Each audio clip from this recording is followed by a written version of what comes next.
তারেক রহমানের মানে প্রধানমন্ত্রীর তথ্য উপদেষ্টা প্রতিমন্ত্রী ডক্টর জাহিদুর রহমান সাধারণ পাসপোর্ট ব্যবহার করে, কূটনৈতিক পাসপোর্ট বা লাল পাসপোর্ট ব্যবহার না করে সাধারণ পাসপোর্ট ব্যবহার করে দিল্লি এয়ারপোর্টে নাজেহাল হয়েছেন। এবং দিল্লি এয়ারপোর্টে সিকিউরিটি লোকজন তাকে নেশৈরি বলেছে যে এই নেশৈরি লোকটা কিভাবে একটা মানে উপদেষ্টা হয় একটা প্রধানমন্ত্রীর।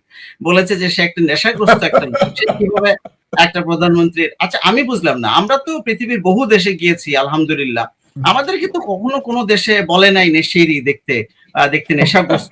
তাকে কেন নেশাগ্রস্ত বলে 2 ঘন্টা তাকে নাজেহাল করে তারপরে দিল্লি ঢুকতে দিল, তখন আবার তিনি রাগ করে দিল্লি না ঢুকে দেশে ফিরে আসলেন। এসে তারপরে চোটপাট করলেন এবং শুনলাম পররাষ্ট্র খলিল বলছে ভারতের বিরুদ্ধে স্যাংশন দিবে। বাংলাদেশ কি ভারতের বিরুদ্ধে স্যাংশন দেওয়ার মতো আমি একটু লোভ সামলাইতে পারতেছি না, প্লিজ আমাকে 30 সেকেন্ড থেকে সময় দিবেন। মানে কে বলেছে ভারতের বিরুদ্ধে স্যাংশন দিবে? আমাদের পররাষ্ট্রমন্ত্রী খলিল সাহেব নাকি বলেছে ভারতের বিরুদ্ধে ব্যবস্থা নেবেন, including with like there is a possibility they are considering about sanction. ও তাই নাকি? ব্লেজার খলিলের এত বড়। আমি দোয়া করি জামাতের সেই কি তাহের নাই কাহের, তার ভাষায় বলি, আমি দোয়া করতেছি আমাদের ব্লেজার খলিল ভারতের উপরে স্যাংশন জারি করুক। আমরা একটু দোয়া করতেছি। জি প্লিজ, সরি ইন্টারাপ্ট করেন। আমার যেটা মনে হয় যে সেটা হচ্ছে যে আমিও ফরিদ ভাইয়ের সঙ্গে সুরে সুর মিলিয়ে কথা বলি যে যদি পারেন তাহলে দেন, আমরা একটু দেখি মুরাদ কতটা আছে, তারেক রহমানের গাটস কতটা আছে, তারেক রহমানের যদি কোমরে জোর থাকে তাহলে দেন, আমরা দেখতে চাই। কথা এবং কর্মের মিল থাকতে হবে, যদি দিতে পারেন আমি খুশি হব। আমি ব্যক্তিগতভাবে এটা আমার ব্যক্তি ওপিনিয়ন, আমি যেখানে থাকি সেই দেশের আমাদের ধর্ম অনুযায়ী যে সেই দেশের আইন কানুন মেনে চলতে হবে, আমি সেই আইন কানুন মেনে চলি এবং বাই আমেরিকান সেটা বিশ্বাস করি এবং বাই বাংলাদেশি সেটা বিশ্বাস করি।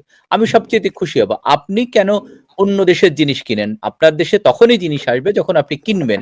আপনি যদি না কিনেন তাহলে আসবে কেন? আজকে যদি আপনি অস্ট্রেলিয়াতে যদি আপনার আমেরিকান প্রোডাক্ট বা ব্রিটিশ প্রোডাক্ট বা জার্মান প্রোডাক্ট না কিনেন, আপনার সেখানে ঢুকবে? বলেন আমাকে, ঢুকবেন? জনগণকে এটা করতে হবে। আপনি এখন আমি যদি না দেখুন বাংলাদেশের জনগণকে দিচ্ছে, তারা কি চায়?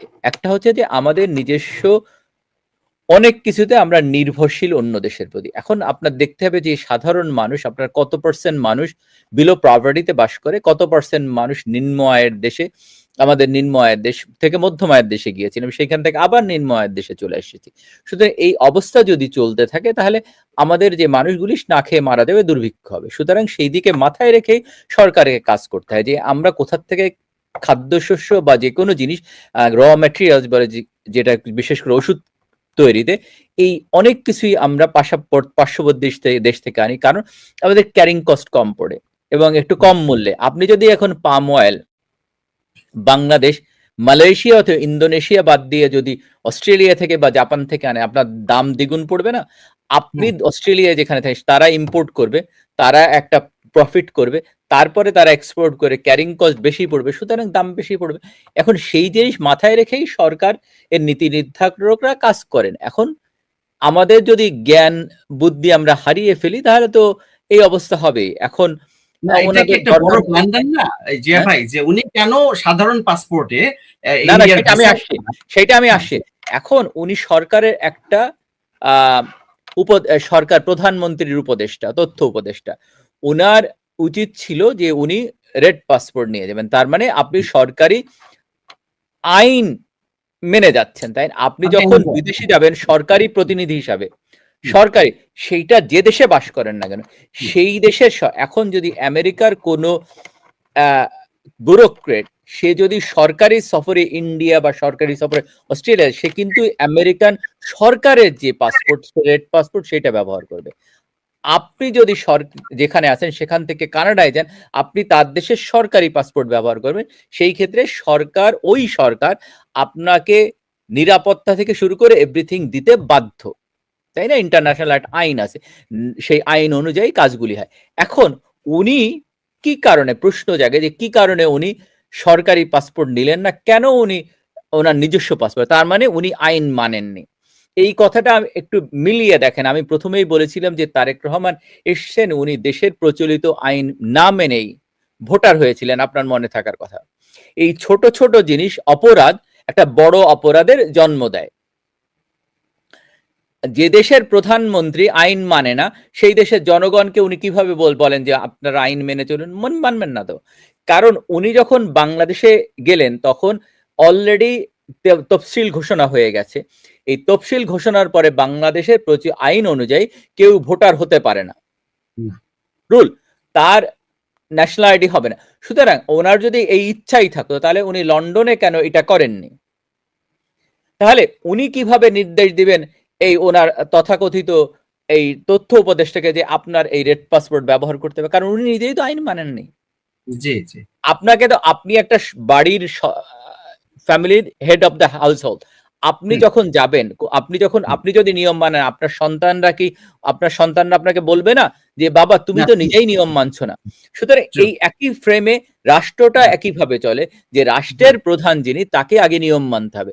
নিয়ম মানলে ওনার গাড়ি চালিয়ে বিভিন্ন জায়গায় যাওয়ার সময় হচ্ছে, কিন্তু এতগুলি শিশু মারা যাচ্ছে সেখানে যাওয়ার সময় হচ্ছে না। এই যে অপরাধগুলি সংগঠিত হচ্ছে সেগুলি করার সময় হচ্ছে। এখন ওনাকে দেখে ওনা কি কারণে ওনার ভিসা ছিল কিনা সেটা দেখতে হবে। তার মানে উনি রেড পাসপোর্টধারীদের অনেক সময় ভিসা বা কোনো কিছু দরকার হয় না। এখন ওনার যদি সাধারণ পাসপোর্ট দেয়, ওনার সাধারণভাবে ট্রিট করবে, তাই না?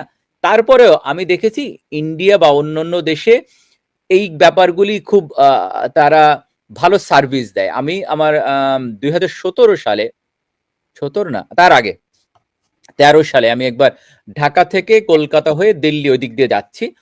তা আমি ঢাকা এয়ারপোর্টে গেলে আমার পাসপোর্টে বলছে আপনার কোনো টিকিট নেই। আমি বললাম যে আমি বোর্ডিং কার্ডে প্রিন্ট করে আনছি বাসা থেকে, ভাই আমার বলছে না দিবে না। তারপর বলছে ঠিক আছে আমি দিতে পারি, আপনি কলকাতায় যে আর ফ্লাই করে। কলকাতায় গেছে, বলছে এভরিথিং ইজ ওকে। আমি দেখি এখন ওরা ওদের কাস্টমার সার্ভিসকে অনেক ডেভেলপ করেছে, কারণ ওরা চায় যে ওদের দেশে পর্যটন শিল্পটা গড়ে উঠুক। আপনার পর্যটন শিল্পের মাধ্যমে অনেক টাকা ইনকাম হয়, তাই না? মানুষ আসবে, ঘুরবে, টাকা ইনকাম করবে। আমাদের যেমন আমি এর আগে বলছিলাম, সেন্ট মার্টিনকে ঘিরে একটা পর্যটন শিল্প গড়ে উঠেছিল, এবং আপনার এই আমাদের কক্সবাজার, রাঙ্গামাটি, বান্দরবনকে এইটাকে ধ্বংস করে দিচ্ছে। এখন উনি কেন, আমার কথা হচ্ছে একজন সরকারের এইরকম দায়িত্বপূর্ণ ব্যক্তি কিভাবে তার মানে দেশের পাসপোর্ট ব্যবহার না করে কেন উনি নিজস্ব ব্যক্তিগত, তার মানে ওনার কোনো উদ্দেশ্য আছে? জি জি, এটা বাংলাদেশের জন্য একটা বেজ্জতি, কিন্তু এটা একটা দেশের জন্য ডেফিনেটলি। কারণ আপনি যদি সরকারি পাসপোর্টে যান তখন সরকার প্রোটোকল দিতে বাধ্য। একদিকে দেখেন ওখানে বাংলাদেশের হাই কমিশনার ছিলেন, তিনি কেন ডিফেন্ড করতে পারেন? উনি তো কূটনীতিক মানুষ, তাই না? উনি তো এই ব্যাপারগুলি জানেন যে ওনারা যখন সফর করেন তখন ওনারা রেড পাসপোর্ট ব্যবহার করেন, কূটনৈতিক লাইন দিয়ে বেরিয়ে যান। একইভাবে ওনার সফর সঙ্গী যারা ছিলেন তারা বেরিয়ে গেছেন, কিন্তু উনি বেরোতে পারেন। তারা তো আইন মেনে কাজ করেছে। উনি একটা দলের লিড করবেন, উনি একটা দেশের নেতৃত্ব দিবেন, অথচ উনি নিয়ম মানবেন না। উনি এখন নিজেকে ডিফেন্ড করার চেষ্টা করতেছেন যে আমি একটি প্রধানমন্ত্রীর উপদেষ্টা, আমাকে তো চেনা উচিত। আপনি কত দেশে, উনি কে? এইরকম উপদেষ্টা অনেক আছে। এবং উনি সকাল বিকাল ইন্ডিয়াকে খচ্চর দেশ, বাজের দেশ, উনি গত 2 বছর কিন্তু এগুলো বলছেন। তো সেই দেশে আগে থেকে বলা শুরু করছে, তাহলে গেলেন কেন ইন্ডিয়াতে? যান কেন ইন্ডিয়াতে? যান না ইন্ডিয়াতে।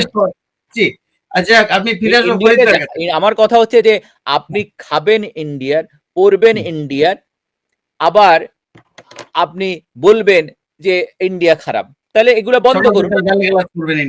মানে আপনাকে তো আপনার কথা এবং কর্মের মিল থাকতে হবে। যদি সেই মিলটুকু না থাকে তাহলে তো আপনি এই কাজটা করতে পারবেন না। হ্যাঁ, তো ফরিদ ভাই আপনার কাছে চলে আসি আমরা। ফরিদ ভাইয়ের কাছে চলে আসি। ফরিদ ভাই, আমি চলে আসি বাংলাদেশের কাঁচা রাস্তা প্রসঙ্গে। আমি আশা করব আপনি সম্প্রতি বিএনপির সংরক্ষিত আসনের এমপি জেবা আমিন খান সংসদে বাংলা ইংরেজি মিলিয়ে যে বাঙালি উনি তারেক রহমানকে তেল দিতে গিয়ে বলেছেন যে ফ্রম দ্য হার্ট, যে উনি হার্ট থেকে তারেক রহমানকে পছন্দ করেন বা রেসপেক্ট করেন। বলেছেন 1600 মাইল অফ কাঁচা রাস্তা, এবং উনি এবং বলেছেন দ্য রাস্তাস are very very bad situation, এবং বলেছেন দিস ইজ ডিউ টু দুর্নীতি অফ দি প্রিভিয়াস রেজিম। তো এই যে উনি কাঁচা রাস্তা, দুর্নীতি, এখন বাংলাদেশে আসলেই আওয়ামী লীগ সরকারের দুর্নীতির কারণে এত কাঁচা রাস্তা রয়ে গেছে? এই ব্যাপারে আমি মাঝে মধ্যে ভাবি উনি কি সাবেক প্রতিমন্ত্রী, স্বরাষ্ট্র প্রতিমন্ত্রী বাবর সাহেবের আত্মীয় কিনা, কারণ বাবর সাহেব কিন্তু লুকিং ফর শত্রুস বলেছিলেন। তো যাই হোক, এই ব্যাপারে আপনার কি অভিমত? কেন তারেক রহমান বলেন নাই ব্যাক টু ফিউচার? হ্যাঁ, রতনে রতন চিনে শুয়ারে, আর বললাম না বাকিটুকু। তাহলে কি জিয়া ভাই, এটা কি নর্ম যে বিএনপিতে এটা নর্মাল এই বাংলিশ কথাবার্তা মিলিয়ে টিলিয়ে বলা? মনে হয়। বাংলাকে গলা টিপে মেরে ফেলছে। হ্যাঁ, তো ফরিদ ভাই বলেন আপনার কি? শুধু বাংলাকে গলা টিপে মেরেছে এবং ইংরেজি ভাষার পণ্ডিতেরা আত্মহত্যা করবে, বিষয়টা এরকম হয়ে গেছে। যাই হোক, এটা আপনি ঠিকই বলেছেন। আমার মনে হয় তিনি ওই বিএনপির যে আধা শিক্ষিত সম্রাট বাবর ছিলেন, সে অনেকে কিন্তু জানে না আমাদের স্বরাষ্ট্রমন্ত্রী কিন্তু আধা শিক্ষিত।